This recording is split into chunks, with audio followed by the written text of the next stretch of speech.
بڑھتی مہنگائی اور بے روزگاری سے عاجز غریب عوام پر حکومت کی جانب سے بجلی گرانے کا سلسلہ جاری ہے۔ جلال پور بٹیا میں اوور بلنگ کے خلاف شہری اور کسان سڑکوں پر نکل آئے۔ کمرشل 50 یونٹ کا بل 10,000 روپے جبکہ 0 یونٹ پر کسان کو 70,000 روپے کا بل جڑ دیا۔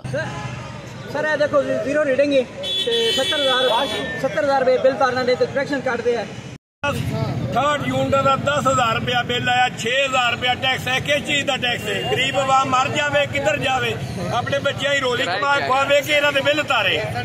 مظاہرین کا یہ کہنا تھا ایک طرف 2 وقت کی روٹی کا حصول مشکل ہو چکا تو دوسری جانب رہی صحیح کسر حکمرانوں نے نکال دی۔ اب بجلی کے بلوں میں ظالمانہ اضافہ کر کے ہم غریبوں پر سراسر ظلم کیا ہے۔